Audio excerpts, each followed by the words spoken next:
রূপকথার এক গ্রামে নদীর ধারে একটি গড় ছিল, যার নাম ছিল ১,০০০ আয়নার গড়। সেই গ্রামে সুন্দর হাসি মাখা মুখের একটি ছোট মেয়ে ছিল।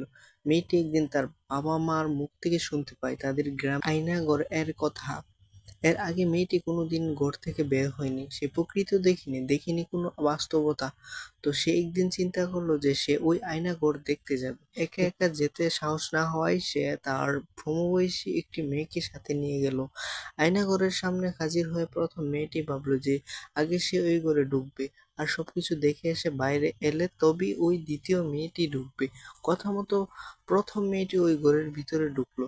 ঘরে ঢোকার সাথে সাথে আশ্চর্য সব রঙিন কাগজ দেখে মেয়েটি মুখ আনন্দে ভরে উঠল। সে আস্তে আস্তে এগোতে এগোতে সেই ১,০০০ আয়না ঘরে প্রবেশ করলো। ঘরে ঢুকেই তার চোখে ছানা পড়া। মেয়েটি দেখলো সেখানে ঠিক তারই মতো দেখতে আরো ১,০০০ মেয়ে হাস্যোজ্জ মুখে তার দিকে তাকিয়ে রয়েছে।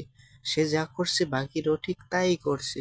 মেয়েটি এবারে সবকিছু দেখে অনেক মজা পেয়ে বাইরে চলে এলো এবং তার সাথীকে সব ব্যাপারে খুলে বলল এবং বলল যে এমন সুন্দর জায়গা আমি আগে কখনো দেখিনি। সুযোগ পেলেই এবার থেকে আমি এই জায়গায় চলে আসব। সব কথা শুনে এবার দ্বিতীয় মেয়েটি কিছুটা ভয় ভয় মনে নিয়ে ঘরের ভিতরে ঢুকলো। ঘুরতে ঘুরতে আতঙ্কিত মনে সেও একেবারে সেই ১,০০০ আয়না ঘরে প্রবেশ করলো।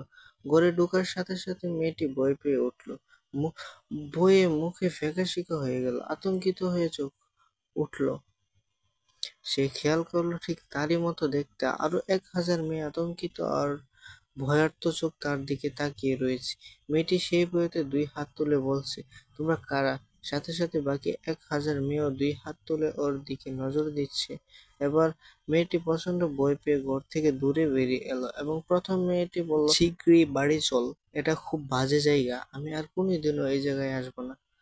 আসলে গল্পটা দ্বারা এটা বোঝানো হয়েছে জীবন তো একটা আয়নার স্বরূপ। আপনি যেভাবে জীবনকে দেখবেন ঠিক সেভাবেই আপনার কাছে ধরা দিবে। যারা সাহসিকতা, ভালোবাসা, উৎসাহ জয় করার অদম্য ইচ্ছা নিয়ে সামনে এগিয়ে যায়, জীবন তাদের কাছে অনেক সহজ ও আনন্দময় হয়, ধরা দেয়। কিন্তু যারা হতাশ, ভয়, মানসিকতা, অবসাদ নিয়ে সামনে এগোতে চায়, তাদের চোখে সাফল্য যেন মরীচিকা, জীবন হয়ে ওঠে ক্লান্তিকর, বিষণ্ণময়।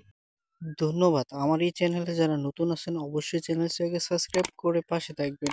দেখা হবে আবারও কোনো পরবর্তী গল্প নিয়ে ইনশাআল্লাহ।